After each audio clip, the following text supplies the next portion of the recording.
Welcome back to the One God Report podcast. Bill Schlegel here. This episode is called New Creation in the Gospel of John, Chapter 1, with Dr. Andrew Perry. A subtitle for the episode is The Beginning of John 1:1 is a new beginning, not the Genesis creation. This podcast hopefully will be the first of a series in which Dr. Perry will explain reasons why the prologue of the Gospel of John is best understood to be introducing the new creation in the man Jesus, who is referred to as the Word in John 1:1. Dr. Perry's occupational background is in information technology, but he is now an independent researcher and author. His PhD in New Testament is from Durham University in England. His numerous articles and books are available on his academia.edu and Lulu bookstore. See the links in the show notes. In this episode, Dr. Perry begins to give evidence for why he understands that in the beginning of John 1:1 is best understood as referring to the new beginning that God brings about through the ministry of the man Jesus Christ. Dr. Perry explains that the author of the Gospel of John is reusing Genesis language to intentionally draw a comparison between the beginning in Genesis and the new beginning in Jesus. The man Christ Jesus is referred to as the Word in John 1:1 because in a parallel way to Genesis, things come to be through him, through God's Word. In Jesus' case, we're not talking about a material creation. Life came to be through Jesus. As John 1:3-4 explained, that which came to be in him was life, and the life was the light of men. So let's get to our interview with Dr. Perry. New creation in the Gospel of John. Dr. Andrew Perry, thanks so much for doing this interview today. I'm really looking forward to hearing your thoughts and comments on the prologue of the Gospel of John. Yes, nice to be here. Andrew, you've written somewhat extensively on the prologue. Let me just mention that first of all. You have a book called The Prologue of the Gospel of John, a Socinian Approach. And you've got a couple of other long articles specifically dealing with the prologue of the Gospel of John. And you have made these accessible to people on your academia account. Is that correct? That's where I got them all. Yeah, the papers and the book, John 1, verses 1-18, A Socinian Approach, is on academia.edu as a free download. They're also available to buy on Lulu if you like, hard copy. Some people like to own something physical. Excellent.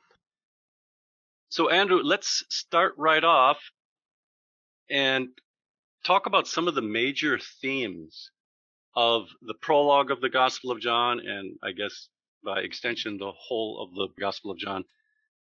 And reading your material and hearing you speak on a couple of other occasions, there is so much that I think fair to say that you and I agree with. We would take the same approach, and especially what you've called this Socinian approach here, that the prologue of the Gospel of John, the beginning here, is not a direct reference to the Genesis creation, but is a reference to a new beginning in Jesus, which could even be called a new creation. It's the beginning of the ministry, I would have said. If we examine the use of the term beginning in the Gospel of John, it is used with regards to the beginning of the ministry. For example, John 2, verse 11, 6, verse 64, 8:25, 15:27, 16:4. It's also a word that is used to refer to the Genesis beginning in the Gospel of John. But it's a question of which beginning you think that John is referring to. And it's natural to associate the beginning here that John mentions with the Gospel of Mark, which also uses the beginning as recount the Gospel story. So the four Gospels, I think, all start with this beginning in one way or another, which is essentially the beginning of Jesus and his ministry. Matthew and Luke, of course, have the birth narratives, but we don't have a birth narrative here in John. So that's what I think the beginning refers to, because John's usage of the term, his majority usage, is with regard to the ministry of Jesus. I think that elsewhere in the New Testament, you've got statements about a new beginning happening at this time. For example, in Luke 16:16, the law and the prophets were until John, and since that time the kingdom of God is preached. So there's a new beginning, a new stage in the purpose of God, I think. Or you've also got John's letter, 1 John verse 1, that which was from the beginning, which we have heard, which we have seen with our eyes, which we've looked upon, and our hands have handled, of the word of life. This is an experience that John is recounting from a beginning, which he was involved in seeing and handling. And the word of life, we would ask, well, what is the word of life? And it seems to be connected with John's prologue and his use of the word there. Other verses in the New Testament, Luke 1 verse 2 says that when recounting his gospel, that he had inquired of those who from the beginning were eyewitnesses and ministers. In Acts chapter 1, Peter says, all the time that the Lord Jesus went in and out among us, beginning from the baptism of John unto that same day. But of all the evidence for it being the beginning of the ministry of Jesus is set out in the book that we've mentioned. So I think that what we have is a quotation of Genesis 1 verse 1 in the beginning. That's fairly clear. A, because it begins the Gospel of John and it begins the book of Genesis. And B, because it's an exact reproduction of the Greek Septuagint, which itself is an accurate translation of the Hebrew in the beginning. I'm aware that the Hebrew is contested. I go with the traditional reading of the Hebrew. In the beginning God created the heavens and the earth. So John is reusing this language to compare what he's going to talk about, which is this new beginning, the beginning of the ministry of Jesus and the significance of that, with the Genesis beginning. And that's why we have the language. The alternative reading, of course, is to say, well, no, this is not right at all. It's just all about the Genesis beginning and not at all about the ministry of Jesus. And really what you have here is a fork in the road. You go down the beginning of the ministry of Jesus route, or do you go down it's the Genesis creation that's really the topic under consideration here. So you've got a fork in the road here. If you go down one of the forks, you take a completely different approach to the prologue than if you go down the other fork. So just to clarify then, you see a comparison here, or a parallel, would that be a fair way to say it, between the book of Genesis creation and the Gospel of John, and that parallel is intentional by the author. Fair to say? There are comparisons to be made. Yes. What John is picking up from Genesis chapter 1 is, of course, the pattern of God speaking and what he speaks coming into existence or coming about, happening. So, and God said, let there be light, and there was light. And John is seeing this whole series of "and God said" utterances in Genesis chapter 1, and this is giving his background to what he means when he says in the beginning was the Word. So he's drawing on that background in Genesis. And the second point I would make, of course, there are some Genesis motifs being used in the prologue, such as light and darkness. He's not talking about the material creation here, but he's going to go on and talk about a spiritual creation. And that's the sort of comparison and parallel to make. Very good. So you often refer to the prologue's description as a new creation, even though the idea of that specific term is not found in the Gospel of John, the new creation. But you see it implied here. You see the parallels here. So you're not shy about using new creation terminology here. No, I'm not bothered about that. Somebody can come along and say, look, it's not a term that John uses. It's not an expression of his in the prologue or in the Gospel. And so you can't really go about using it. But it's really a question of, how closely we can tie any terminology or expressions that we introduce, jargon if you like, it's how closely we can tie that to the actual text. So we must be able to tie it into the text, or else it'll just become sort of disconnected from the text, or it's something that we're just reading into the text. So yes, it always does come down to, well, exactly what do you tie the idea or the phraseology new creation into? And I would say that in the first instance, we can tie it into John chapter 1, verses 3 and 4. In John 1, verses 3 to 4, there's an issue about where these verses should break, or where the sentences should break. In the King James, it breaks in one way, but the early church fathers broke the two sentences differently, and they made the back end of John 1, verse 3 part of verse 4.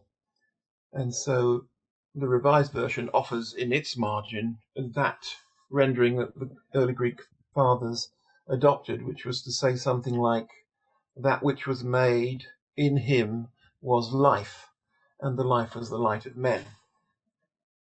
So that's the reading of the Greek that I follow, and it's a pretty clear statement of creation, something being made, and it's also defining what is being made, and it's saying that which was made was life, and introducing that idea of life in him within the context of the New Testament writings as a whole is bringing in ideas of new life in Christ. And we would go to Paul, the Apostle Paul, to elaborate on the idea of new creation and new life in Christ. Mm-hmm. So whilst we don't have the term new creation in John's writings, we do have similar phraseology in Paul's writings. And I don't separate the two authors when it comes to explaining what's going on in John or explaining what's going on in Paul. I would use them together. I think that the apostles are there together in the same decades, part of the same ministry, and talking to one another. Mm-hmm. So I have no problem with using Paul to try and understand John, or vice versa. So I have no issue with the phraseology new creation as we use it with regard to the prologue. Mm. I think it's firmly rooted in verses 3 and 4. Mm. Many commentators, of course, see it in the back end of the prologue, or the middle part, which is, say, verses 9 through 13, about the sons of God and so on. They see the new creation there, but may not see it where I see it, which is starting here in verse 3 through 4. Also, Andrew, we have parallels, for instance, in other New Testament literature like the book of Revelation, where Jesus is specifically said to be the beginning of God's creation. Now, it doesn't use the terminology new creation, but in context, we can understand that Jesus was not created first in the book of Genesis. So when the writer of Revelation calls Jesus the beginning of God's creation, we see the parallel. That this is a nice corollary Yeah. with our interpretation of John's gospel and even Colossians chapter 1, where he is the firstborn from the dead, the beginning. So I think it's also maybe worthwhile to point out when we speak of new creation, we're not talking about a dissolution or destruction of the physical universe as we know it, but that this is it's really a renewal. What other kinds of terms would be appropriate for this idea of the new creation? We're not talking about God starting over with the material universe or something like that. We're not, no. I use the phrase ongoing new creation because it's obviously logical to date the new creation from God's provision of skins to Adam and Eve after the fall, because that's when God started the work of redeeming man from the consequences of the fall. So his renewal of creation, or the new creation, begins there. Even though Christ was to come thousands of years later, that's why we would say, well, I would say of the new creation in John, that is about the ongoing new creation, which is why I tend to prefer saying that the beginning in John is about the beginning of the ministry rather than the beginning of a new creation. Oh, because it's still a process. Yeah, it's we can't exclude God's saving work through the centuries since Adam and Eve. And his saving work is the same. I mean, we know that Abraham saw the day of Christ through faith and had a faith that was related to the Christian faith. So God has been saving individuals since the fall.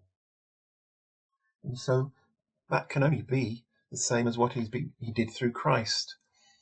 I don't like restricting the idea of new creation to something that's just Christian.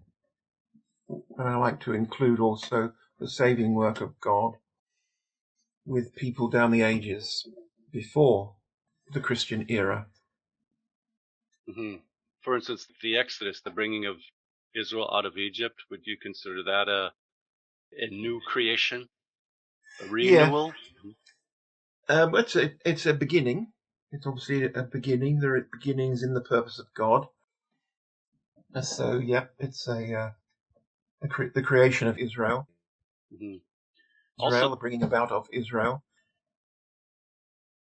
too, Andrew, is I think there are other ways in which we can see that God is at work in something new here in this gospel and the New Testament in general.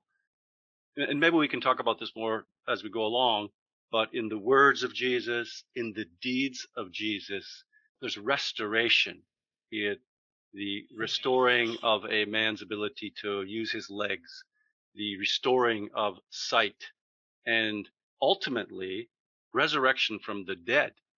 I think people tend to forget that this book is describing a man that died and was raised from the dead. That is new life. That is new creation, literally. So that to me is another reason to understand that the author is introducing the idea of new life, as you briefly mentioned there in verses 3 and 4, new life in the man Jesus Christ, and through the man Jesus Christ. Yeah, that's pretty much clearly stated, as I say, in John 1, verse 3 to 4. It can't be any clearer, really. I mean, I know the alternative readings. You can have commentators say, well, it's talking about in the word as an abstract entity, there was life considered in an abstract way. That would be an alternative proposal. But within the New Testament, it all seems so much more down to earth and involved with the man Jesus Christ, this life. We will stop here for now and look forward to the continuation of our discussion when Dr. Perry gives reasons for why the man Jesus is called the Word, the Logos, in John 1:1. And how can we understand that a human person is being referred to when the author of the Gospel said, quote, "And the Word was with God, and the Word was God." Yishma'u anavim v'yismachu. The humble will hear and rejoice.